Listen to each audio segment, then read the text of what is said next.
Psychos, it's Sarah, and welcome to my channel.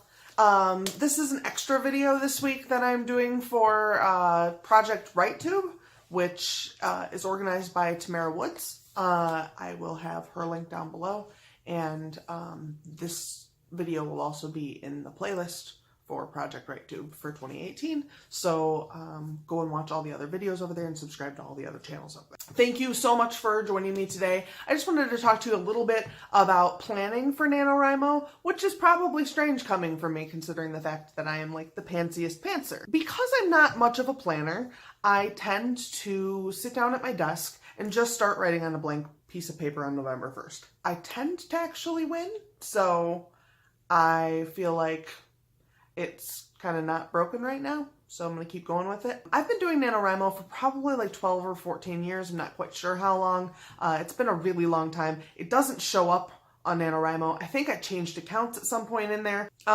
Today, because I don't do planning, and I know some other people probably don't do planning either, and maybe they feel the same way I do, which is kind of left out because I just don't do this stuff, and there's all these people and they're frantically doing things, and they're things that I just don't do, so I feel really strange sometimes. I kind of wanted to address that situation and say that you are not alone either. So here are some things I do to kind of prepare for NaNoWriMo, even though I don't actually plan in any way. The first thing I do is I try to read a little more, try to give myself a little more spectrum of reading. I might start a few different books with the intention of finishing them over time, but at least getting, the flavor off of them.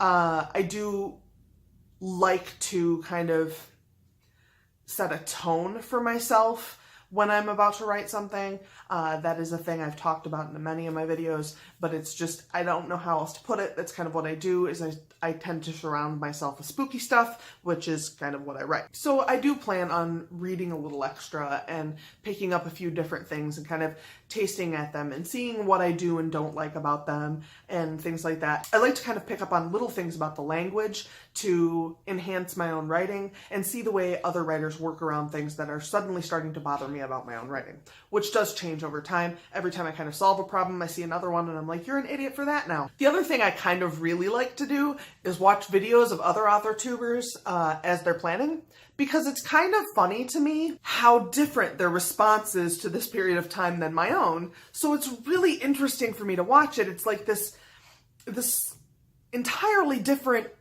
behavior with the same stimuli, and it just blows my mind how two different people can process this. And we can be relatively similar people or very, very different people, and we can have one or the other response where we're either planning right now or just kind of doing our thing.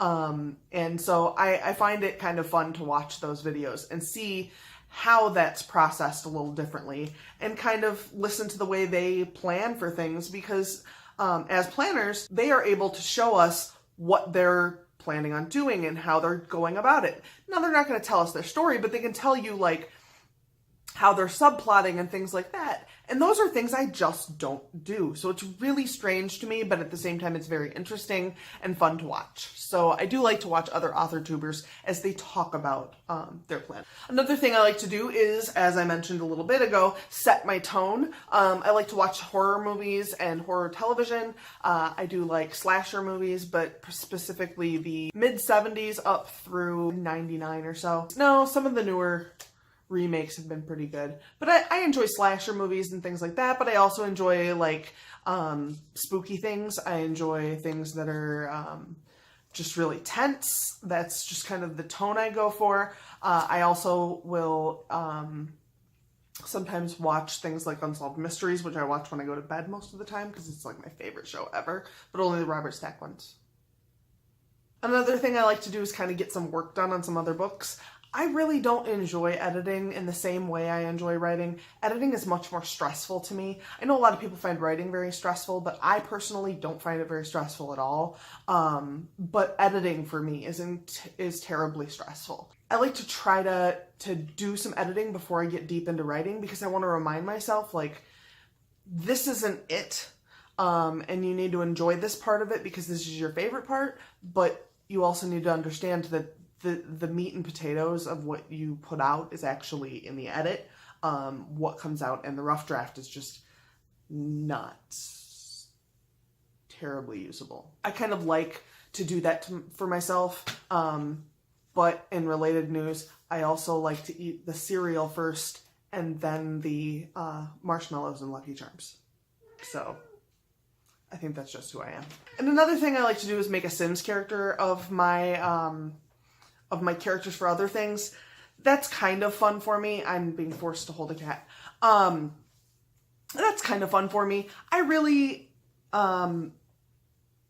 tend to not play those characters for very long, though. The thing is that you can't, like, put them in the same peril in Sims. Unless you're, like, taking the stairs away when they're in the pool and making them drown, I don't think you can really do a lot of the same stuff. So it's just not, like, I don't know. I don't like to play them very much. I tend to like to play characters that just don't make any sense on Sims. But I was considering, like, adding some Sims footage so you could see some of these characters here. Unfortunately, I'm kind of in a time crunch, and I've never actually done that before. So I think I'm gonna try that in another video. Just because I don't really want to screw myself on this one. Anyway, I think that's about it. That's all I kind of wanted to talk about. Don't worry if you're not planning right now. It's okay to not be planning. It's also okay to be planning. Whatever you need to do to make November work for you is what you need to do. Just understand that other people are going to do things differently, and that doesn't make that right or wrong, and that doesn't make what you're doing right or wrong, but keep in mind that you can still do things that'll make you feel ready to write in November, things that you'll enjoy doing that will fuel whatever you're doing in November. If you're going to write a romance, watch some romance movies. Give it a shot. Thank you guys so much for hanging out with me. I also want to thank Tamara Woods again for inviting me to do Project WriteTube. I'll see you guys all later. Don't forget I have a stream tonight that you guys can all join me on. And I also have a video on Sundays that I always do, which is an update video, and this one will be my normal update video. I know I've been putting out some strange videos and no update videos recently, so hopefully this will be mostly normal update video, but you know, I can't do normal. Anyway, I'll talk to you guys all later. Have a wonderful day and good writing. Bye!